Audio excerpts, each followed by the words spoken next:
Բարև ձեզ հարգելի հայրենակիցներ, ես Մարատ Հակոբյանն եմ Կիևից։ Այսօր Պուտինի կողմից Ուկրաինայի դեմ սանձազերծած ցեղասպան պատերազմի 1200-րդ օրն է։ Ամերիկյան լրատվամիջոցներում ավելի հաճախ են հայտնվում հրապարակումներ այն մասին, թե իբր Թրամփն ու Սպիտակ տունը քննարկում են Ուկրաինայի աջակցությունը դադարեցնելու հնարավորությունը կապված Ռուսաստանի ռազմական օդանավակայանների դեմ իրականացված հարվածների հետ։ The Atlantic պարբերականի հաղորդմամբ հղում անելով Սպիտակ տան վարչակազմի 3 պաշտոնյաների եւ արտաքին խորհրդականի վրա, իբր Թրամփը զայրացած է Ուկրաինայի որոշմամբ հարվածել ռազմավարական նշանակություն ունեցող ռուսական ավիաբազաներին, այդ քայլը Սպիտակ տանը նոր քննարկումների ալիք է բարձրացրել, շարունակել արդյոք աջակցությունը Կիևին։ Աղբյուրների համաձայն Թրամփի դժգոհությունը Ուկրաինայի նախագահ Վլադիմիր Զելենսկու նկատմամբ կրկին ակտիվացել են։ Թրամփը նրան անվանել է տաք գլուխ եւ վատ մարդ, ով ըստ Թրամփի կարող է աշխարհը տանել դեպի երրորդ համաշխարհային պատերազմի։ Վախից ինչ ասես չի մտածի, չէ՞, Ամերիկայի տարեց նախագահը։ Երրորդ համաշխարհային պատերազմը Պուտինի պատճառով կարող է սկսվել, բայց Պուտինից պաշտպանվողի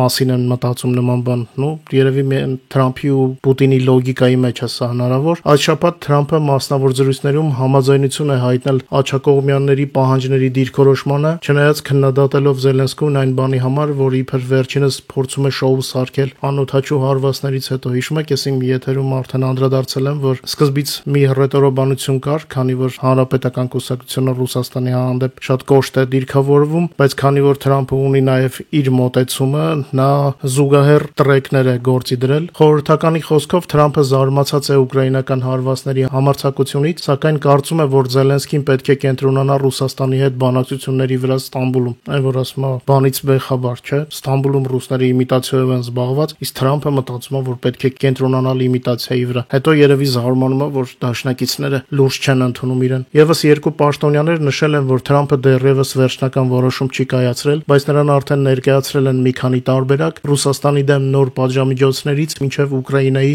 օգնության կրճատում կամ ընդհանրապես դադարեցում։ Միևնույն ժամանակ, մեկ այլ պաշտոնյայի համաձայն, այս շաբաթ Թրամփը հայտարարել է, որ այլևս չի ակնկալում եռակողմ գագաթնաժողով Զելենսկու եւ Ռուսաստանի բռնապետ Պուտինի հետ։ Հենց այդ գագաթնաժողովից էր նա երբևէ հույս ունեցել դադարեցնելու պատերազմը։ Թրամփը հույս ուներ, որ անցած շաբաթ Ստամբուլում բանակցությունները արդյունք կտան, սակայն դրանք մնացին անարդյունք։ Քննարկումները ստվերվեցին դրոնների հարձակումներով այն ռազմական ինքնաթիռների վրա, որոնք ունակ են կրել միջուկային զենք։ Հասկանալի է, թե ինչ նպատակով են նման լուրեր տարածվում մամուլում։ Թրամփը շփոթված է եւ չի կարողանում կողմնորոշվել ինչ դիրքորոշում ունենալ, որպեսզի չկորցնի իր վարկանիշը եւ հանրապետականների կողմից նորից չթիրախավորվի։ Միևնույն ժամանակ նա դեռ չի հրաժարվել Ռուսաստանին եւ Պուտինին պարտությունից փրկելու մտքից։ Թրամփը լուրջ սխալներ է թույլ տվել ինչպես ներքին, այնպես էլ արտաքին քաղաքականության ոլորտում։ Կալիֆոռնիայում տիրող անկարգությունները չեն կարող չազդել ամերիկյան տնտեսության վրա եւ կարճաժամկետ եւ երկարաժամկետ հեռանկարում Թրամփի Ամերիկան դառնում է անվստահելի գործընկեր։ Նա արդեն այն դաշնակիցը չէ, ում վրա կարելի է հույս դնել։ Խնդիրները շատանում են, իսկ հստակությունը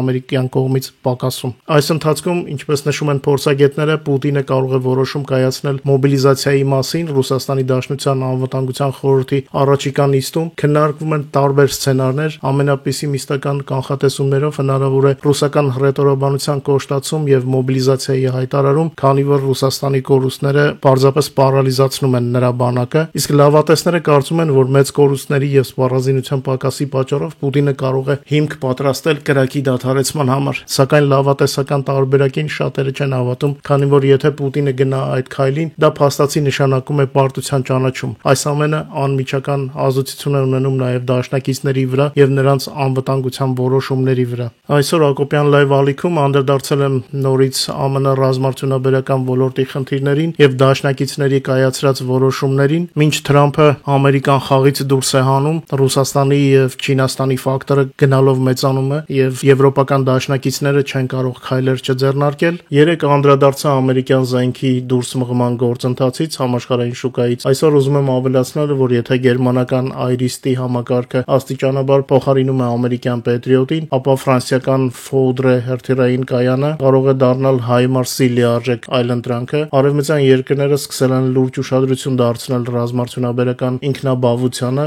ավտոնոմիային, այսպես ասած, ինչը ըստ փորձագետների արդյունք է Թրամփի վարած անկանխատեսելի քաղաքականության։ Ռազմական մամուլը նշում է, որ Ֆոուդրե համազարգային կրակի ռեակտիվ համակարգը ամբողջությամբ մշակվել եւ արտադրվել է Ֆրանսիայում առանց որևէ օտարերկրյա բաղադրիչի։ Այն նախատեսվում է փոխարինել ներկայումս օգտագործվող հին LRU հրթիռային կայաններին, իսկ անցումը ծրագրվում է ավարտել մինչև 2027 թվականը։ Ֆոուդրեի մշակումը կատարվել է խստագույն գաղտնիության պայմաններում 2 տարի շարունակ, սակայն վերջերս այն արդեն ներկայացվել է ֆրանսիական բանակին եւ պետական պաշտոնյաներին։ Առաջին փորձնական կրակոցները ըստ մի շարք աղբյուրների կարող են հնչել 26 թվականին։ Միևնույն ժամանակ Ֆրանսիայի պաշտպանության նախարար Սեբաստիան Լեկորնյուն հայտարարել է, որ ֆրանսիական փոշոր ավտոմեքենա արտադրող ընկերություններից մեկը նախատեսում է արտադրել անօդաչու թռչող սարքեր Ուկրաինայում։ Միևնույն ժամանակ նախարարը չի նշել, թե որ ընկերության մասին է խոսքը։ Հունիսի 8-ին France Info ռադիոկայանը հղում անելով իր աղբյուրներին հաղորդեց, որ խոսքը գնում է ավտոարդյունաբերության հսկա Renault-ի մասին։ Ամերիկայում բնակվողներին ասեմ, որ Renault-ի արտադրանքին Ամերիկայում դուք ծանոթ եք Nissan Magnish-ի ավտոմեքենաներով։ France Info-ի հրապարակման համաձայն անօդաչուների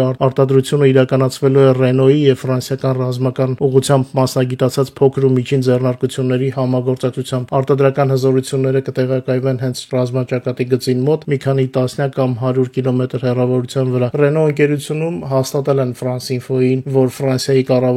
կառավարությունը կապ է հաստատել իրենց հետ, սակայն հավելել են, որ մեջբերեմ այս փուլում վերջնական որոշում դեռ չկա։ Դե պարզ է, ժամանակից շուտ ոչ ոք չի խոսում դրա մասին։ Պարզապես ամառը ժուրնալիստները սիրում են խայպ անել, որպեսզի ավելի շատ աուդիտորիա ներգրավեն։ Կսպասենք, բայց ինֆորմացիան հաստատ ինտրիգային է։ Ընդամենը 3 էի ասում եթերում, որ ամերիկյան ռազմաարդյունաբերության տեղը աստիճանաբար զբաղեցնելու են եվրոպացիները։ Այո, աշխարհը կանգնած չէ տեղում։ Շատ չերկարացնեմ, երկուշաբթի օրվա այս մեր եթերը շատ շնորհակալ եմ ձեր օգնության, լայքերի, եթերների տարածման եւ ալիքին բաժանորդագրվելու համար։ Հատկապես խնդրում եմ չմոռանալ բաժանորդագրվել նոր ալիքին։ Հիշեցնեմ, 2 ալիքներն էլ աշխատում են զուգահեռ, իսկ մեր Telegram-յան ալիքում լուրերը օրը 24 ժամ են ներկայացվում։ Մաղթում եմ ձեզ հաճելի երեկո, կհանդիպենք։